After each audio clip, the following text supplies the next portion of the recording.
Very good evening all of you. Welcome you all on our YouTube channel The Learning with Fun. I am Dr. Manju Taksha.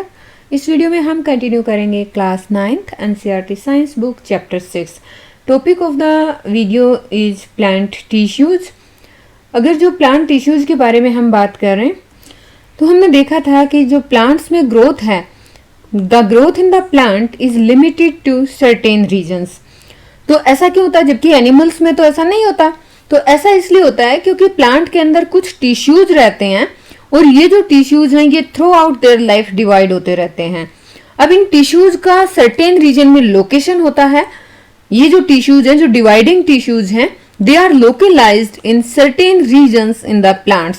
So based on the dividing capacity of these tissues, जो various plant tissues हैं उनको दो तरह की category में classify किया है. एक को हम बोलते हैं ग्रोइंग टिश्यूज या हम मेरिस्टेमेटिक टिश्यूज, और दूसरे हैं परमानेंट टिश्यूज. तो अब हम one by one in tissues के बारे में पढ़ेंगे. फर्स्ट इज मेरिस्टेमेटिक टिश्यूज, या हम इनको बोलते हैं ग्रोइंग टिश्यूज भी. तो इस टिश्यूज के बारे में समझने के लिए हम करते हैं एक एक्टिविटी 6.1. तो इसमें हम क्या लेंगे, इस एक्टिविटी को परफॉर्म करने के लिए हम लेंगे 2 ग्लास जार. इन दोनों को हम पानी से भर देंगे और हम लेंगे 2 ऑनियन बल्ब. हर एक ग्लास जार में हम एक ऑनियन बल्ब ऐसे रख देंगे जैसा कि आप फिगर में देख रहे हैं. हम ये देखेंगे कि ये जो रूट्स हैं ऑनियन बल्ब की, they are dipped in water, और ये जो है इनकी ग्रोथ को हम ऑब्जर्व करेंगे. तो हम एक टेबल बनाएंगे. हम एक इस तरीके से टेबल बनाएंगे जिसमें डे टू डे हम जार 1 और जार 2 में जो ऑनियन रूट की ग्रोथ हो रही है वो नोट करेंगे. सपोज करो मिलीमीटर, कुछ मिलीमीटर जितनी भी ग्रोथ हो रही है, जैसे डे 1 की हमने दोनों में नोट की, डे 2 में दोनों ऑनियंस में नोट की. इस तरीके से हम 1, 2, 3, 4 हर दिन हम कितनी ग्रोथ हो रही है उसको नोट करेंगे. फिर हम क्या करेंगे, 4th डे हम क्या करेंगे कि जार 2 में जो ऑनियन बल्ब रखा है उसकी जो रूट की टिप है अबाउट 1 सेंटीमीटर हम कट कर देंगे. ठीक है. उसके बाद हम दोनों ही जार में जो रूट की ग्रोथ है, जो दोनों जार में हमने क्या रखा है, ऑनियन बल्ब रखा है, और उसके नीचे हमने देखा रूट्स हैं. तो उन रूट की ग्रोथ को हम ऑब्जर्व करेंगे अगले 5 दिनों तक, और जो भी अपनी ऑब्जर्वेशन हम देखेंगे, जो भी हम ऑब्जर्व करेंगे उसको यहाँ हम इस टेबल में रिकॉर्ड कर लेंगे. अब आपने जो भी ऑब्जर्व किया उन ऑब्जर्वेशन के बेसिस पे इन क्वेश्चंस के आंसर करने हैं. सबसे पहला क्वेश्चन ये है कि which of the 2 onions has longer roots and why. देखिए, अगर आप कटिंग नहीं कर रहे हैं तो जार 1 में जो है रूट कॉन्टिन्यूसली ग्रो कर रही हैं, तो यहाँ पे डेफिनेटली जो है, क्योंकि जार 2 में आपने कट किया है तो जार 1 में रूट्स लॉन्गर होंगे. तो आंसर क्या होगा, the onion in jar 1 has longer roots because in the roots in the onion kept in jar 2 are cut. अब सेकेंड क्वेश्चन है कि do the roots continue growing even after we have removed their tips. तो यहाँ पे देखिए jar 2 में हमने क्या किया कि ये जो टिप्स थी, इन टिप्स को हमने कट कर दिया था. तो उसके बाद पूछा है क्या ये रूट जो है कॉन्टिन्यूसली ग्रो करेंगी. देखिए, रूट के ऊपर एपिकल ग्रोइंग टिश्यूज होते हैं. ये मेरिस्टेमेटिक टिश्यूज, जो एपिकल मेरिस्टेमेटिक टिश्यूज होते हैं वो स्टेम की रूट पे, स्टेम की टिप पे, रूट की टिप पे प्रेजेंट होते हैं. तो ये रूट की टिप पे जहां पे हमारे ग्रोइंग टिश्यूज प्रेजेंट थे वो तो हमने कट कर दिया. तो अब ये ग्रो कैसे करेंगे, तो ये ग्रो नहीं करेंगी. तो आंसर हो गया कि ये ग्रो नहीं करेंगी. Root will not grow continuously after removing their tips. Question 3 क्या है कि what would the tips, why would the tips stop growing in jar 2 after we cut them. तो इसका आंसर जैसे मैंने बताया कि जो टिप्स है उस पे हमारे ग्रोइंग टिश्यूज प्रेजेंट होते हैं. तो अब ग्रोइंग टिश्यूज को आपने कट कर दिया तो हमारी जो ग्रोथ है वो स्टॉप हो जाती है प्लांट्स के अंदर. सो यहाँ पे the growth of the plants occur only in certain specific region, ये हम डिस्कस कर चुके हैं. इसका मतलब क्या है कि जो डिवाइडिंग टिश्यूज हैं जिनको हम मेरिस्टेमेटिक टिश्यूज बोलते हैं, they are located at certain points in the plants.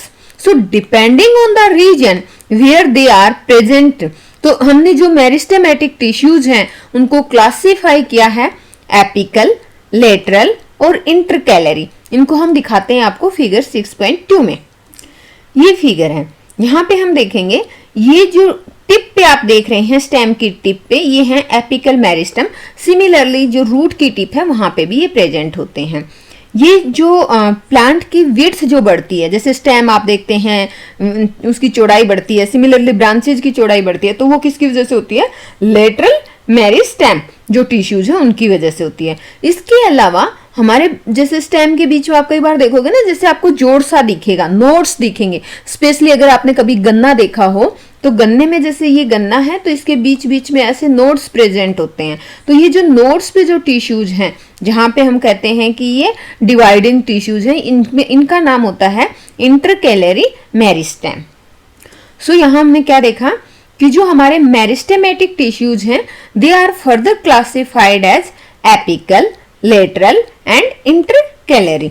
जो new cells produced by the meristem they are initially like those of the meristem itself. शुरू में जैसे इनसे नई सेल बनेंगी वो जैसे शुरू की सेल से वो मदर सेल जैसी ही दिखेंगी, but as they grow and mature, but with time जैसे इनकी ग्रोथ होती है, मेच्योर होती हैं, तो इनका जो कैरेक्टरिस्टिक्स है वो स्लोली चेंज होता है and they become differentiated as components of the other tissues. ठीक है, वो अपने फंक्शन के हिसाब से वो अपनी शेप को, साइज को चेंज करते हैं। They become differentiated as components of the other tissues, but शुरू में जब डिवाइड होती है तो अपने मदर सेल के जैसे इनका अपीयरेंस रहता है। अब हम इनकी लोकेशन डिस्कस कर लेते हैं।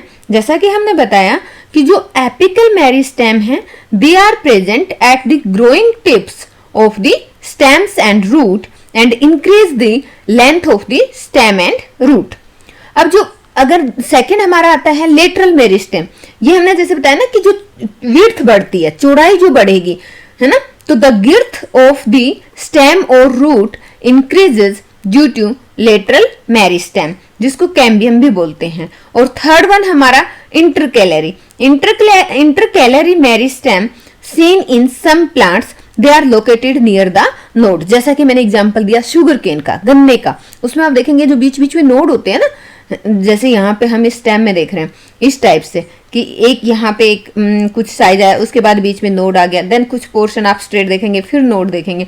तो यहाँ पे जो नोड वाला रीजन है यहाँ पे आप देखेंगे इंटरकैलरी मेरिस्टेम। सो जैसा कि हमने बताया कि जो मेरिस्टेमेटिक टिश्यूज हैं दे आर ग्रोइंग टिश्यूज। तो इनकी जो सेल होंगी वो कैसी होंगी? इनकी जो सेल्स हैं they are very active, they have dense cytoplasm, thin cellulose walls and prominent nuclei. तो अगर आपसे क्वेश्चन पूछ लिया जाए कि आप कैरेक्टरिस्टिक्स बताइए, कैरेक्टरिस्टिक्स फीचर्स बताइए मेरिस्टेमेटिक टिश्यूज के, तो यहाँ पे जो इनकी सेल्स होती हैं वो हाईली एक्टिव होती हैं, उनका डेंस साइटोप्लाज्म रहता है, थिन सेलुलोज वॉल रहती है एंड प्रोमिनेंट न्यूक्लियाई रहता है। They lack vacuoles. और अब वैक्यूल्स का अब आपसे पूछा गया है कि can we think why they would lack vacuoles. और अगर यहाँ पे अगर आप बात करोगे तो you might refer to the functions of the vacuole. आपको याद होना चाहिए, यू रिकॉल कि what is the functions of the vacuole. तो वैक्यूल्स का हमारा क्या काम रहता है?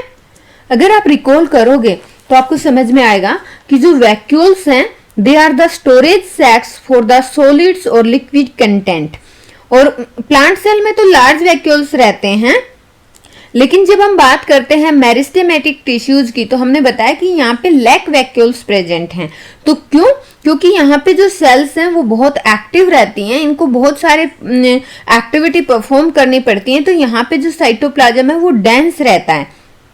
और मेनली जो वैक्यूल्स रहते हैं दे प्रोवाइड टर्जिडिटी और रिजिडिटी टू द सेल। पर यहाँ पे तो क्योंकि हाईली एक्टिव इन सेल्स को रहना है तो इनको उन सब की जरूरत ही नहीं है, और वैक्यूल्स का काम तो स्टोरेज का है, जबकि हम बात कर रहे हैं कि मेरिस्टेमेटिक टिश्यूज में जो सेल्स हैं उनको हाईली एक्टिव रहना है। तो इसलिए यहाँ पे जो सेल है इनमें साइटोप्लाज्म भी डेंस रहता है, यहाँ पे सेलुलोज वॉल भी थिन रहती है, इनका न्यूक्लियाई भी प्रोमिनेंट रहता है, तो इनको वैक्यूल्स की जरूरत नहीं है।